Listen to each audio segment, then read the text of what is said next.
Mr. Speaker, I rise to reply to the criticisms made about the scarcity and famine conditions prevailing in many parts of the state. There is no doubt that famine is serious and extensive. It is not as if our land was not affected by famine at any time. I heard the other day one honorable member saying that even in the days of Rama there was famine. So, famine is not a new feature, but the new feature now is that it is extensive as well as continuous and acute, and we will have to find out the causes for it. The Second World War upset the whole food position in the country, and famine conditions have become acute as well as continuous thereafter. Every member tries to voice his grievances, and in some cases, even normal deaths are taken as starvation deaths. Honorable members are aware that the failure of monsoons has been continuous for about 5 or 6 years. As a result, scarcity conditions have been extensive, whereas previously they used to be concentrated in certain areas. Now there are scarcity conditions even in fertile districts, so we are not able to tackle the problem as easily as we used to do in former days. I do agree that there are distress conditions, but what I want to say is that they are made to appear more serious than they are.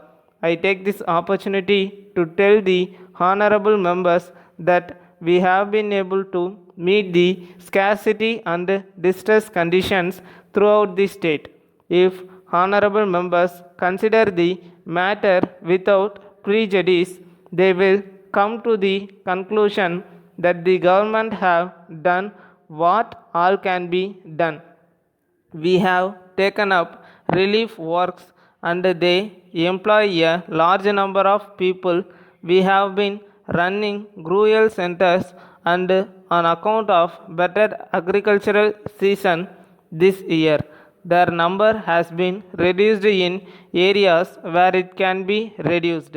Loans for agricultural purposes were given, and a large number of wells were deepened. The collection of list has also been postponed in many districts. We have received proposals for remission of list from many districts. Remission has been ordered in some districts, and in other districts it will be ordered very soon.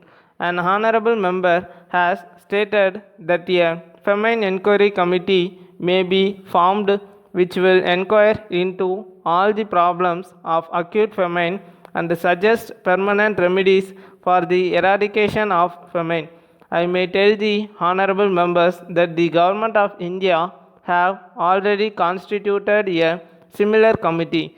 The committee has toured scarcity and famine areas, and I think it has submitted its report to the center and it is under their active consideration. We may know something about the results sometime later. Then my friend referred to the milling of rice. As far as I am personally concerned, I entirely agree with him. It is true that if there is too much milling of rice, it washes out the vitamins, and so the rice that we eat now after being polished gives rise to many diseases. But the government cannot pass any specific order in this regard. I would suggest that if necessary, people may take boiled rice. It is really good for health, and I may say that vitamins are not lost if we eat boiled rice. That is why the poor people who eat boiled rice are strong. In conclusion, I request the honorable members to work for the welfare of the people. We should all be united and work together so that our country may be a great country. Letter from Krishna and Company, Chennai, to the City Provision Stores Limited, Chennai. Dear sirs, we have great pleasure in informing you that our firm has been entrusted by Kamal Oil Mills Limited, Mumbai, with the marketing of their Kamal brand oils and soaps throughout the state. Kamal goods do not need any introduction to the trade. They are manufactured by a well-known business house and they have already made a name for their purity and excellence. Their lotus soap and lotus hair oil are familiar to every household in northern India. Under arrangement with our principals, we have agreed to keep a large stock of their products. We shall be in a position to effect delivery from our stock of all varieties of Kamal goods. We should like to point out that under the terms of the agreement with our principals, we have been appointed their sole distributors in Tamil Nadu and that all orders from dealers in the state will be booked through us. We enclose a wholesale price list of Kamal products. You will not note that all prices are subject to a trade discount of 10%. We have always aimed at supplying you with goods of the best quality and once again we offer you high grade goods on the most convenient and attractive terms. We have no doubt that you will avail yourselves of this great offer as early as possible. Yours faithfully.